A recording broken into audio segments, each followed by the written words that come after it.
Hello, David Zaritsky from the Bond Experience. And Joe Darlington from being James Bond. We are on our last actor. Yes, we are. Daniel Craig, Spectre. Mm-hmm. And let's remind everybody of the theory. What was the theory? Well, we started out way back when talking about how the first films are oftentimes, at least I think so, oftentimes the best. Then we thought in turn, aren't the last ones typically the worst? Yeah. And, does that hold true for all? Well, 5 actors left because George only had 1. So. That's right. So we discounted him this time. Yeah. But we are on Daniel Craig's, and there was a little bit of a discussion. We said, well, hold on a second. Mm-hmm. He's doing Bond 25. Yeah. Technically, we can't do this yet. This is a premature... Tiny bit of a cheat. Video. But we're going to do it anyway. Yeah. Because, he has a moment of redemption in a year from now.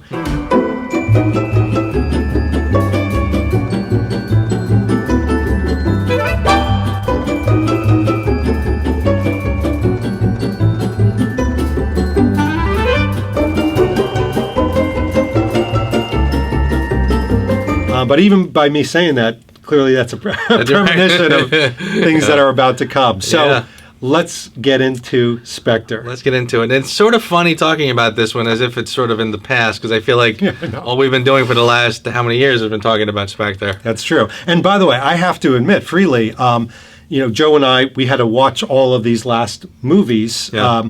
Spectre is one that I didn't because, quite frankly, I watched this movie like on nearly every plane trip, right? Or parts of it, or so I've seen it so many times. It's still fresh, right? And that's what happens when they delay and linger in making Bond 25. It gives us more time to dwell on Spectre. I mean, I feel like we've spent more time talking about Spectre than I can remember talking about Skyfall or really any of them, frankly. Absolutely. Well, what is it? It's 2015. By the time this new movie comes out, 5 years. That's 5 years.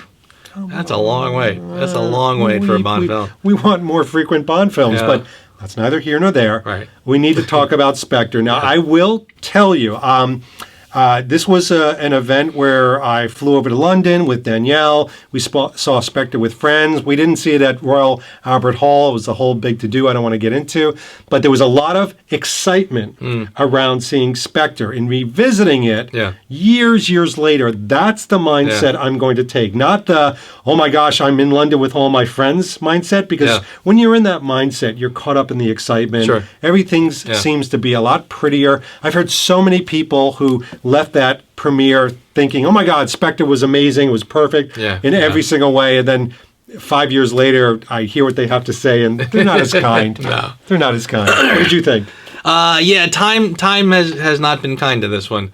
And it is funny, too, because Craig has that sort of way with the films, the ups and downs. And for many years, there was always that kind of the odds and evens, they do a good one, then they do a bad one. Yeah. And Craig is living up to that for sure. Yeah, Spectre, boy, it's a really weird one. You had Casino. Mm-hmm. Casino was a home run. Right. And then you had Quantum. Yes. And Quantum left, without getting into detail, left people a little unimpressed. Although that has gotten better.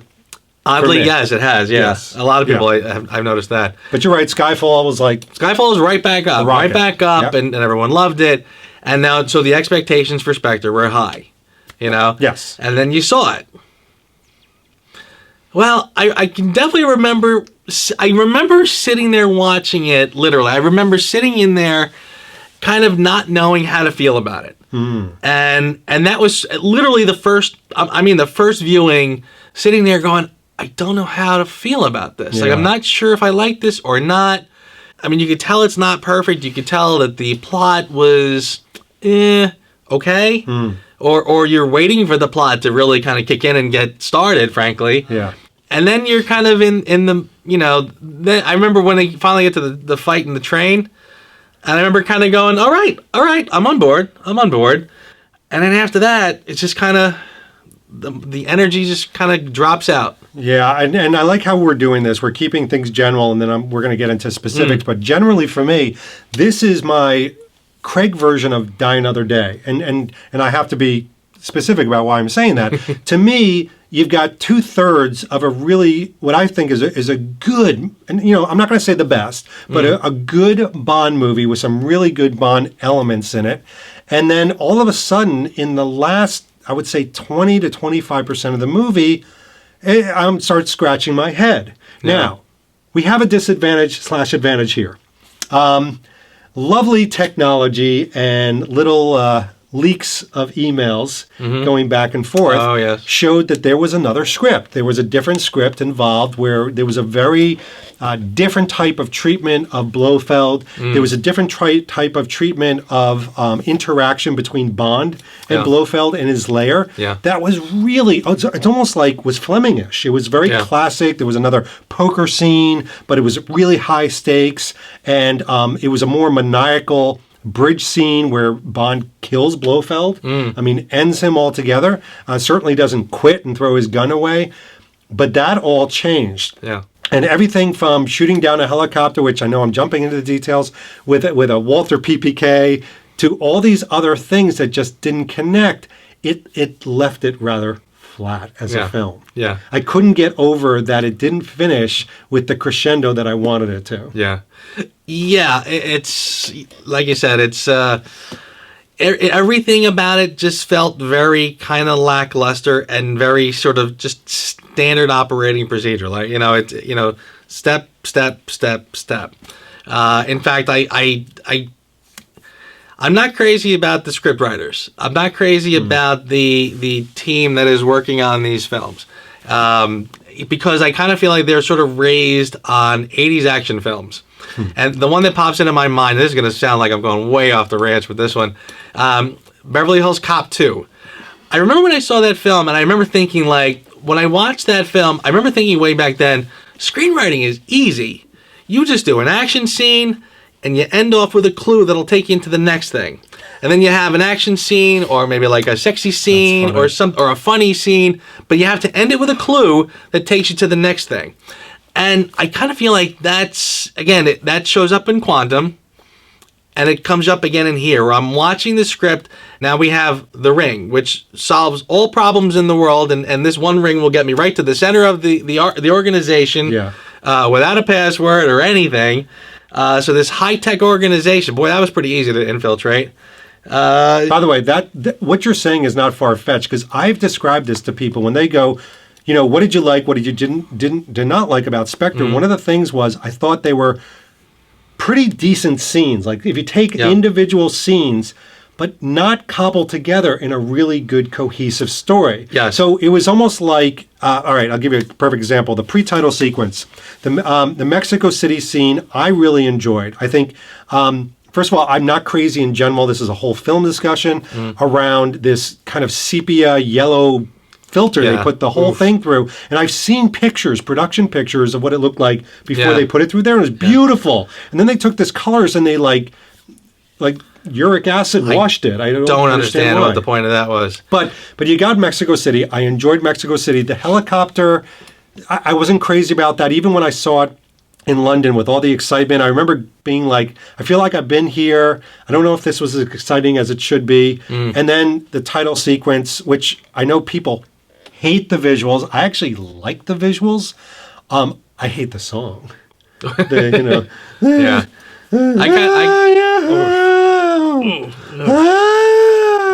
Okay. Thank you. Monkey chase the weasel. Yeah, the title song is painful. I was not crazy about the titles. Not only is a lot of people don't like. You had Skyfall. What did you think of the pre-title sequence? Well, the pre-titles was just okay. Okay. I liked the one shot take, or the pseudo one shot take in the beginning. Interesting. The explosion, the building coming down, fine, and then the helicopter stuff, okay. Right. I mean, not like oh my god, that's the best title sequence. Yeah, it's just okay. And then into the titles again. The song I had heard the song already, and it was just awful. I remember the day it debuted, and we all sat at our computer. Do you remember this? And just waiting for the hour because we knew it was coming. Yeah. And then I remember everybody hearing it, and then you saw all the forums, people going, I'm sure they're going to change this. I'm sure this is just one of the songs being used. This is not the song being used. It was like days people praying. Oh my God.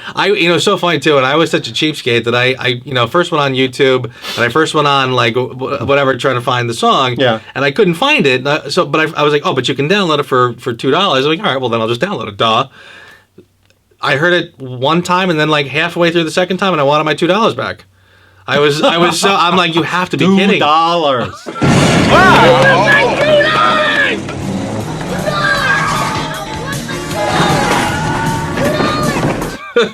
So that was painful. And the titles, You didn't like the visuals. Well, I mean, it's not that I didn't mind them, but again, when you had the Skyfall visuals, which were sort of all over the place, and it was such a plethora of different images and visuals to the point where on rewatch, it's just as good because there's so much going on. Here, okay, I see fire-ish something with octopuses and people making out, and that's it. And the weird thing with the eyes poking through. That part was disconcerting. I don't know what that was. I don't know what that was supposed to be. It didn't but quite whatever. look like Christoph Waltz. Yeah. And I kind of feel like for a guy like Kleinman who does great stuff, this was like somebody said to him, "Okay, octopus visuals because we're doing Spectre, fine."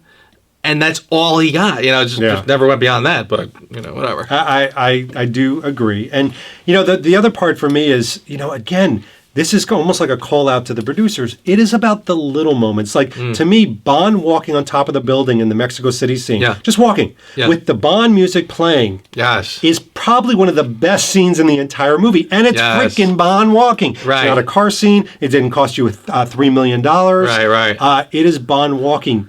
Do more simple things. Absolutely. I mean, it almost gives me a flashback of Dr. No, how he said that they would play the Bond music just as you walk through the lobby of the hotel. Yeah. Here's the same thing. He's just walking on the good beat of the Bond music is playing. Yes. So good. Yeah. So, by the way, it reminded me in Quantum of Solace, another good scene is when he beats up the guys in the elevator and then he walks on the outside of the railing of the hotel and then just does like a quick jump and they're playing the Bond theme. Yes. And again, people rewind that. Who rewinds anymore? But you know what I mean. Right. And that to me is simplicity. What did you think of the relationship of Bond and M in this picture? Bond and the new M. Again,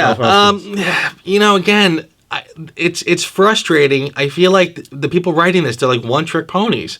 Before this, Bond had kind of a very, they were they would work together, seemed to have a lot of respect for James Bond. If 007 says he saw, then he saw, that's it. And then when Judi Dench comes along, they had to sort of do this adversarial relationship. Right. Okay, conflict is good on camera, so fine. But they kept playing it up. And there would always be this sort of, this subplot of Bond having to win over M. I don't trust you. You should be back in North Korea. It was too early to promote you. By the time we get to the end, he wins M over.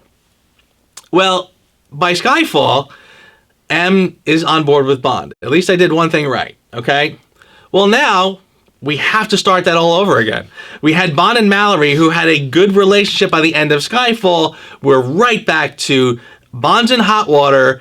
M is already fed up with Bond. But by the end, for some reason that I don't comprehend, M totally comes around and Bond can do no wrong. I don't get it, and I'm really, really tired of that cliche. The arcs are very strange in this. The other thing, you hit upon it, I've got to call out, especially seeing this over and over, is put M aside. The other ancillary characters, I'll include Max. So Max is one of the subplot villains, if you will, Max Denby. To me, that entire Nine Eyes things was such a useless thing. If I sat there and edited it out of the movie, it wouldn't change the plot at all. But then you've got what people affectionately call, I wish I could take credit for this, I love this, the Scooby Doo Gang. The whole, Money, Penny, Tanner, M, everybody kind of getting together in a van somewhere, helping Bond, and you've got huge chunks of the movie that are focused on these characters helping Bond. But I'm sitting there, M's sitting in Rule's restaurant, and they go, oh, we can help Bond. And he goes, nope, he's on his own. And then all of a sudden they're helping them. It's like, wait a minute, is he on his own? Are you really helping them? Yes. Are you connected? And yeah, that whole ending feels so tacked on. Like when Bond goes to the safe. Well, yeah, when Bond goes to the safe house. I mean, it's just so obvious. When Bond goes to the safe house and there's M, and M says, "Okay, 007, give me a status report," and he mumbles so quickly. So, what do you have for me, 007? The recently deceased head of Spectre. The recently deceased head of Spectre, Several Blofeld, and he's in the shadow, as if you know that the ADR did not match whatever he was actually saying. So they had to just keep him in the shadow and blah, blah, blah, blah, as fast as he could to get that out. And M, who, again, for some reason he couldn't tell him in the beginning, I was in Mexico City for a reason. I, got a tip, and this guy was bad news, and they were going to blow up something. For some reason, he decides not to tell him that. Now, he blurts out the entire plot to M in half a second, and M goes, "Alrighty then, let's go and do whatever you think we should do next." Happen to have a bag of equipment right here. There we go. Just in case what you were going to say was legitimate. Right. Did not understand that at all. Yeah. I think also, to me, this film, if somebody said, put a theme around where the disconnect of Spectre, for me, it was a missed opportunity. Because you have Bond, so you've got the train scene, which it looked lovely. I think you've got, she looks great. There's a great connection there. There's a great train fight. I like the train fight. It looked very heavy. Of course, I have a big problem with the fact that Bond has no blood, doesn't look like he hit the guy. Yeah. But we've talked about that. He gets off the train, they're waiting, he gets into the car, and he gets to Blofeld's lair. Now, from there on to the end of the movie, I have some major problems. Number one, I have a history with Bond of amazing layers of the bad guy. They look, Ken Adams, they look absolutely amazing. Here's this thing that looks like some sort of positronic greenhouse, Tucson, Arizona thing. And, there's they serve a champagne, and all of a sudden, this really maniacal opening with Blofeld around that corporate table is neutralized completely for this little elfin guy that goes, right, information, it's all important, information. And come on, James, and he's the... And suddenly, who is this new guy? Who's this new Blofeld character? Right. That is not this maniacal, scary guy that they introduced before. Oh, my goodness. It is just awful. I mean, Christoph Waltz is a great actor, but boy, did they misuse him in this. If you put him in something like a Tarantino film, where at any second he could, even though he's wonderfully nice to you here, he can go off the rail and do something just awful in the next frame. Here, well, I see the nice part. I don't see anything awful. So I'm not understanding why I should feel any threat from this villain at all. So yeah, boy, is he misused in this. And then I didn't understand. There was a lot of things where I'm like, why did they insert that? He shows Madeline, Blofeld shows Madeline the tape of the father committing suicide. Yes. Of Mr. White committing suicide. Right. And Bond's freaking out. No, turn this off. He's told Madeline that her father killed himself already. Right. Yes. And that Bond was very there. unflinchingly, and she seemed very unmoved anyway. Why is he freaking out? It's almost like the writers were writing these in compartments and totally forgot what they had written before. Yeah. Like they weren't seeing the movie as a whole or something. Right, yeah. But we were. Really awkward. Right. I mean, Madeline already knows exactly what happened. I mean, Bond basically told her, straight out exactly what happened. I didn't understand that. I don't understand why Blofeld feels the need to even play the tape. It didn't make any sense. It was almost like there was going to be something revealed about James Bond.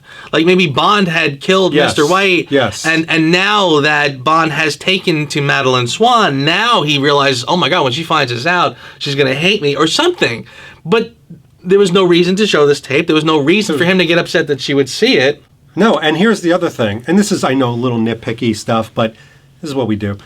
Bond walks in, sits down, talks to Mr. White. Mr. White kills himself. Okay. Here comes Hinks. He's got the same vantage point as Bond.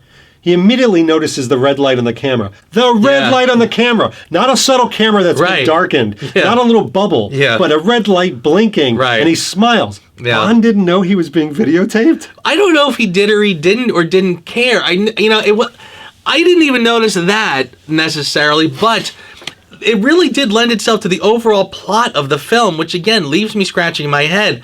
And again, we talked about Diamonds Are Forever before, how there really is no narrative linear storyline. Right. It's just really just sort of a hodgepodge of stories, right? And then eventually you get to something that's. Yes. This one has a very similar feel, where there really is no thrust in the beginning that says, here's the problem. We have to go solve this problem. Rather, it's just Bond sent to different places doing different things. Later on, this Nine Eyes thing reveals itself. Yeah. But I don't understand why this is such a big problem. He already says, it's all about information. And again, we live in an age where, again, Facebook and everybody knows exactly what I'm doing every minute of every day anyway, so what do I care? But again, there's no threat. There's no harm. I don't understand why this is a big deal. He buys Moneypenny a phone, right? Right. So that he can speak to her in confidence. Right. Okay. Later, Max Denby plays a clip of the conversation Moneypenny had on that phone. Right, right. So there's already nothing that they can't find out or see or anything. So I really am not understanding what the threat is that I'm supposed to concern myself with. Well, and if it's information or we get that, my biggest thing, here's the most disturbing thing to me. It's not even the film or the story. I really genuinely like a lot of this movie. Mm-hmm. Like, to me, I love the Austria scenes. I love the scene with Mr. White. The plane thing, with it going through the barn. All right, that's a little, right. Just some very uncharacteristic Daniel Craig, James Bond moments, I think. Yeah. The other things that I like, the Moroccan scene when he's in the room and he points the gun at the mouse and things like that, and when he's tearing apart the wall. And there's so many moments I like in this film. Yeah. I can't glue them together.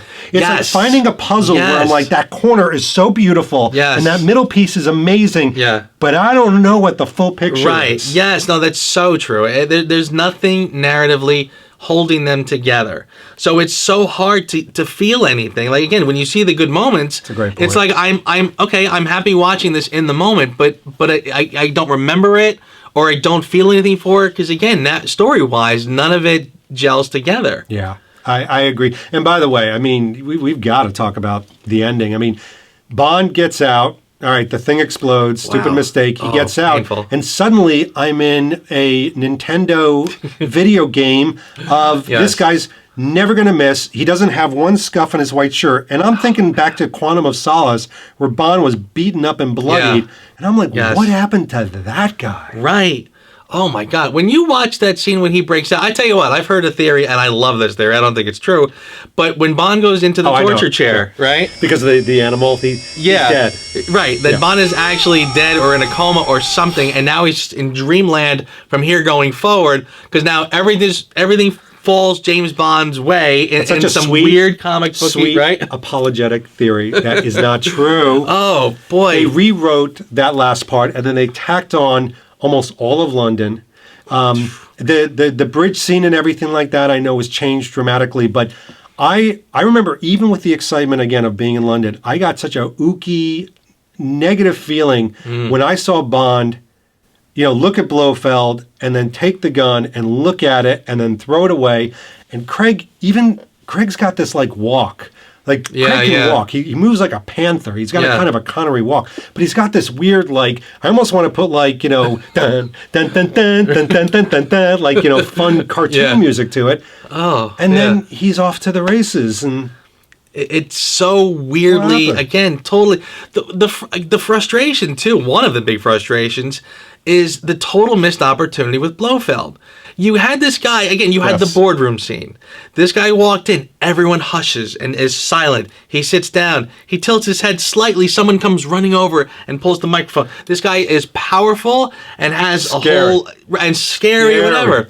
Well, then you fast forward to the next scene in the crater, all of that menacing is gone. Done. Then you have him show up at MI6, the MI6 building. Oh my gosh. Where I guess he ran to Staples beforehand to print out these little Xeroxes of people that Bond knows, as if this is like, haha, I've been pulling all the strings all along. And how much time has passed? that he understood the design of that place, and like you said, made these wonderful pictures, which you could only find on Being James Bond and some of the other fan websites. Right. Just kidding about that. Yeah, and then then he has this one room with the glass.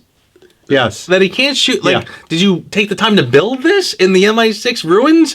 But then, by the way, he was banking hard on the fact that was bulletproof. Yeah, sure, right. But now this guy who had an army of people, he created a worldwide organization, is standing by himself in this building where he's helpless. He has no leverage whatsoever. I didn't think about that. That's a good point. All of his power is in the organization. So he stands there by himself. He has the butler and the helicopter pilot, and that's it. Right. So then it's him in the helicopter when Bond shoots him down with one bullet from his PPK. He's helpless. He's helpless and gets carted off to jail. What do you think happened there? I mean, so the MI6 scene is strange. I think everybody will agree with that. Yeah. The shooting of the helicopter down, was it just like, the writers were like, we got to get them together. I have no idea how to get them together at this point. Essentially, yeah. I mean, honestly, I think the London setting, I feel it was probably tacked on as sort of the aftermath of Skyfall, because Skyfall was a very British film, and I think there was a lot of patriotism. Like the British people said, we love James Bond. James Bond is an English creation, and they loved playing that up by putting it in London, which was terrific. I mean, it was a brilliant move, and I think they tried to echo that here again, awkwardly, and it just didn't work. But yeah, I really do feel that the writers seemed. If I had to sum up the problem with Spectre in one thought, I think they got the rights to Blofeld again. All right. And they saw other franchises. Captain America: Winter Soldier comes to mind.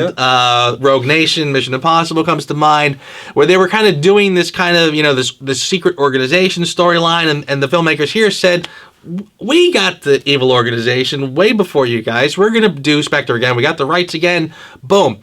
And I think they thought, and also, by the way, films are also doing, as opposed to introducing new characters, they reveal familiar characters. Yes. The Dark Knight did that with Robin and that kind of thing.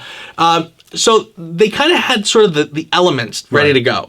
And they thought the reveal of Blofeld is going to be terrific. And I think they thought once they had that, the rest of the film is going to take care of itself. And they said, writers, go write something around that. And they did, and the writers rushed something out, and it didn't work. All right. So I will tell you, with Spectre, the reason I said something earlier. I watch this on the plane all the time. All the time. It's like, David, why are you watching a bad movie? Are you that much of a Bond film? You're going to watch a bad... I still don't walk away going to people, Spectre was a bad film. I think it really did have missed opportunities. What I found is, and you're going to find this interesting, my collection, which is sitting behind us, I've collected pieces that have connection emotionally for me from a scene-by-scene basis. Yeah. So I don't have anything in my collection that travels through the movie. Right. Because some scenes were so indelible and good to me, I'm like, I want to own a piece from that. Yes. And that's like any part of my collection. Yeah. If I had a wish list, it was Spectre was this one continuous story, or maybe even 3 continuous stories that were connected. What instead I found was I had 7 or 8 mini movies, some of which were good Bond movies, some of which were bad Bond movies, all in one. It was like, the compilation of the best and worst hits of Bond. Right. Yeah, and that is a great way to look at it. 'Cause, I mean, and there are good scenes, and I feel like I'm doing a lot of trashing of this movie. When, I mean, the scene where Monica Bellucci comes home, right, we're just mutilating this one. The part when Monica Bellucci comes home and the 2 hitmen are in the house, boy, is that a great scene. That is really well shot. Love it. One of my best favorite of all the Bond series, Bond to Bond girl moments. Totally. Appropriate, real. Some people say that her acting was stilted. Come on, she's a widow and just got over this, and she was great. I would have loved to have had more of that. I agree. I mean, so there were good parts. There were good scenes in it.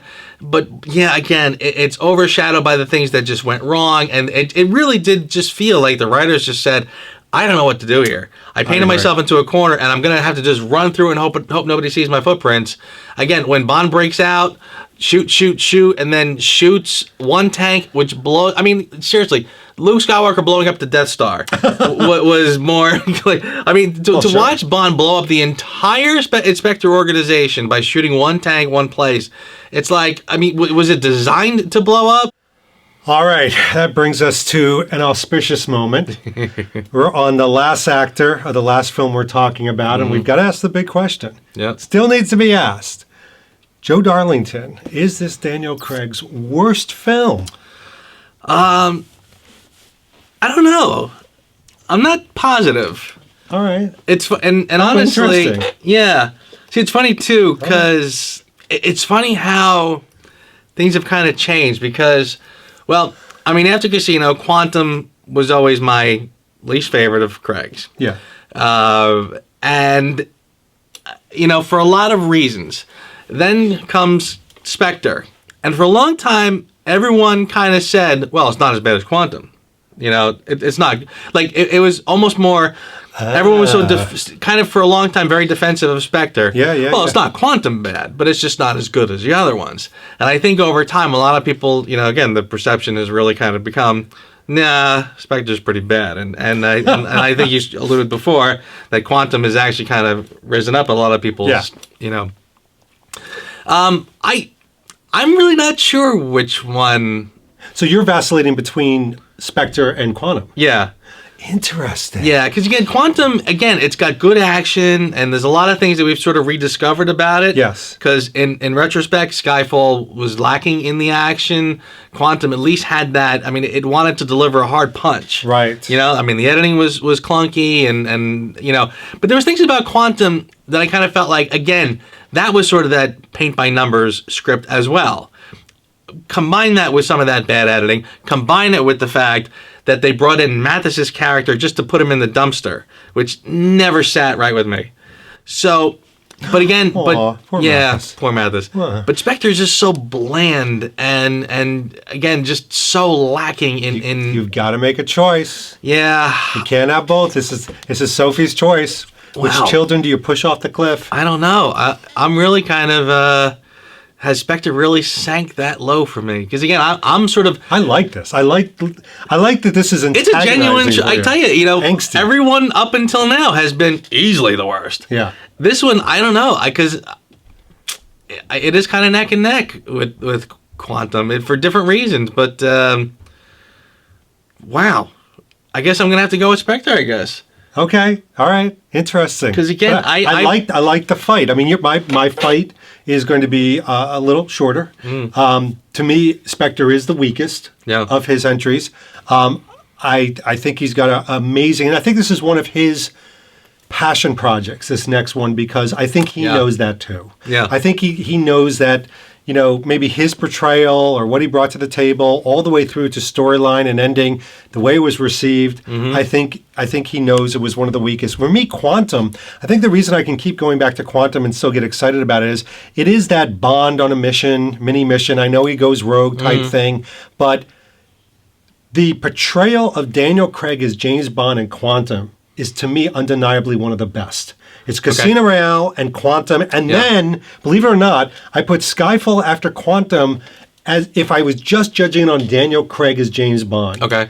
Because Quantum, he's just so, like, ruthlessly, like, an assassin that's, like, just smashing his way through life. Yeah. But Spectre, I feel like he's gone from Skyfall, and now he's moved to, well, I kind of don't care, but maybe I do care, and I know that's not what was going through his brain, but I sometimes get that feeling, and I never want that feeling about James Bond. Yeah. I never want that, well, it's not the quite thing that you put on a form. Right, like, that's what you brought to that line? Seriously. That's a great line. There were so many things that could have been classic lines, and it's like, so for me, that's what I was judging on it. I had to be like, what is Daniel Craig bringing to it? Yeah. And Spectre, I think, is the weakest. You're right. Yeah, I mean, if you're going to judge on James Bond and what James Bond is bringing to the table that day, makes it easier, right? Yeah, I mean, I did forget about some of those scenes where he's kind of snoozing his way through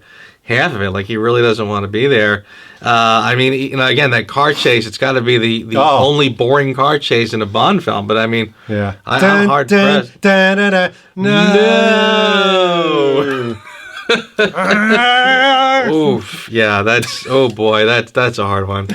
Oh, well, listen, this has been a good thing. I mean, we tested this theory. I think it proved out almost universally. Yeah. Wouldn't you say? I would say so, yeah, absolutely. Right? There was not a lot of flinching in this theory.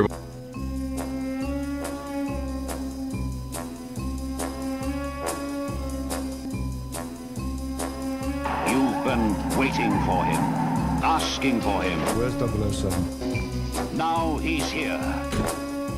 James Bond.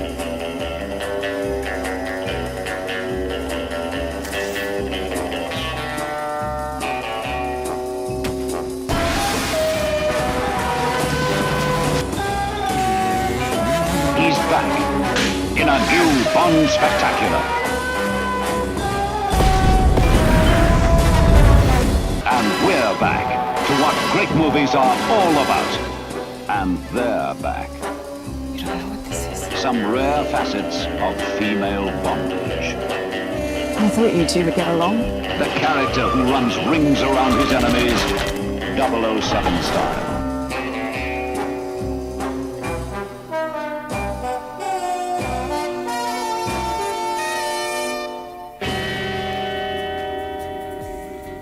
So, you know, you do realize that now we've got to let Joe go away so he can think of a new theory to apply. I got something in mind. Do you really? I do have Don't something say in it. mind. Okay. Don't say it. We'll leave it as a surprise. Okay. So thanks for joining us on this incredibly theoretical run of the Bond movies. This has been David Zaritsky. And Joe Darlington. We'll see you real soon. See you next time. James Bond.